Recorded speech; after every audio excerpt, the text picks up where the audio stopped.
In a world that's always screaming at us to do more, are you missing your body's quiet signals to do less? You know, high performers are experts at ignoring their body in favor of their mind. That is until the body becomes the one thing that you can no longer outthink or outwork. I ignored these signals in my own life for years. That was until my body forced me to confront a truth I had been unwilling to hear. You see, we built an entire society on the physiology of doing, while the physiology of being is what actually sustains human performance. So the real leadership question is, how do we learn to listen to the whispers of the body before they become a scream? You see, there's research on allostatic load that shows us that it's the accumulated cost of stress over time. And that stress, it doesn't just make us tired. It dysregulates every single system meant to keep us resilient. And as that dysregulation builds, so does our vulnerability to pain, inflammation, and disease. But pain itself is not the enemy. No, pain is just the body's built-in messenger. It's the biological feedback loop. It's just saying, hey, pay attention, something is out of alignment. Which does bring us to the leadership question, which is, how do we learn to listen to the whispers of the body before they become a scream? So I want to show you something. This is the size of the cyst that was removed from my body September 1st of 2012. Not just any part. It was my vulva. And I didn't have just one. I had 7 surgeries across 10 years.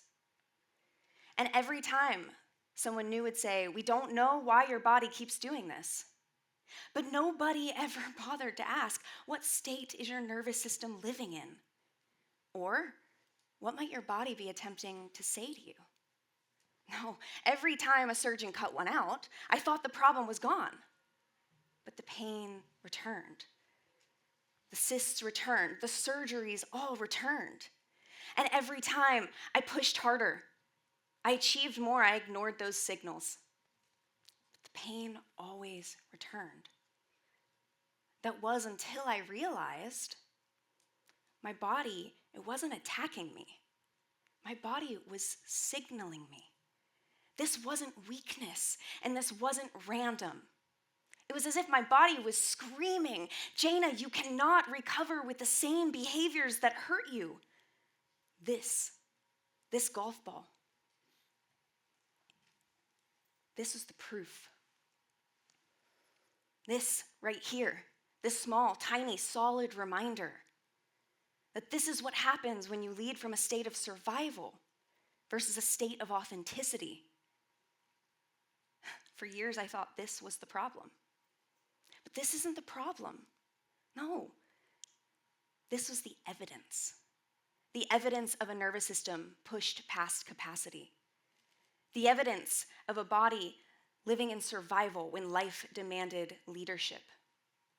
And each of you have your own version of this, whether you can see it or not. Which brings me back to the idea I want to explore further with you today, about how we can incorporate less doing and more being into our daily lives. So, I want you guys to think for a second about your body as if it has these 2 control networks, all right? So these control networks, it's the optimal performance of it does not depend on the dominance of one or the other, but the rhythmic interplay between the 2. Okay, so this is actually how our central nervous system works. So we have our sympathetic nervous system. Think S for stressed.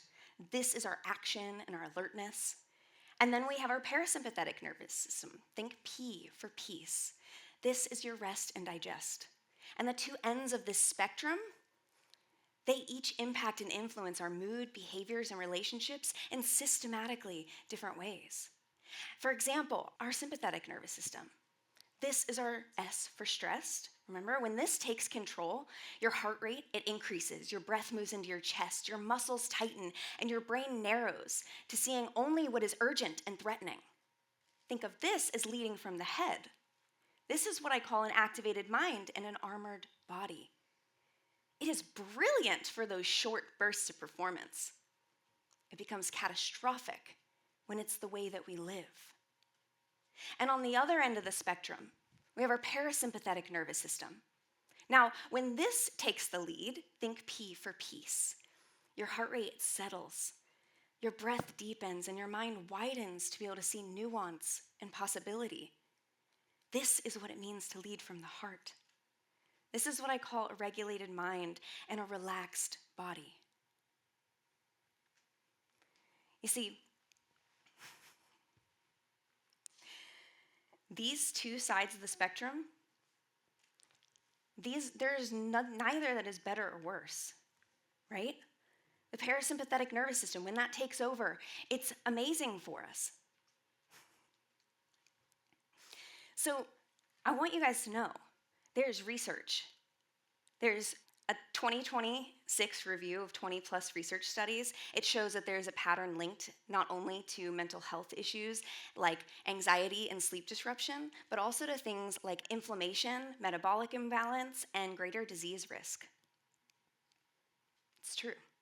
So here's a metaphor for your mind. I want you to think of the nervous system the way a physicist thinks about electromagnetism, okay?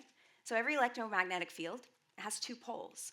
First, you have the one that sends the energy out. That's your electric. Then you have the one that pulls the energy in. That's your magnetic. And the field, it only functions when these two stay in relationship to one another. So think of your sympathetic nervous system as the electric. That's the doing, that spark, that outward thrust of energy. And then you have your magnetic side. This is the parasympathetic. This is your being, that softening, that inward pull of energy. Now, neither of these are better, and neither should dominate. But many of us, we have been living as if the only acceptable pole is the electric, the doing, the productive, the urgent, until the entire system falls apart. And that's what we call traditional leadership. That's what's leading to burnout, overwhelm, and chronic pain. The same chronic pain that research on allostatic load has been warning us about for 3 decades. And on the other end of the spectrum, the magnetic field, when that overwhelms, the entire system collapses inward. You get emotional numbness, you get depression, you get shut down. That's because human thriving, it requires that rhythmic interplay between the two.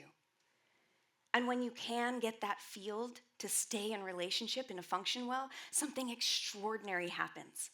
You become both grounded and powerful. You become the regulating force in the room. And that's what I call regulated leadership.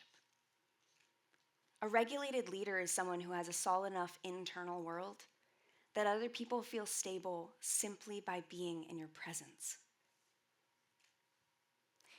We are in a time right now where we are being called to recalibrate societal's outdated systems, letting go of the old way that was encouraging us to push harder, to silence and numb out that pain and ignore those signals, and instead to cultivate a new way where we first regulate, we second reflect, and we third recalibrate.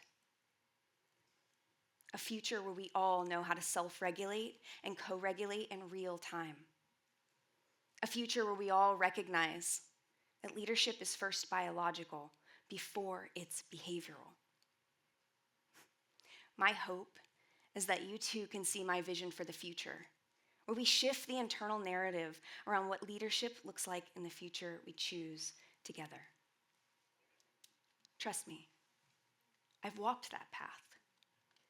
And if you take anything away from this talk today, my hope is that you too choose to incorporate moments of less doing and more being into your daily life.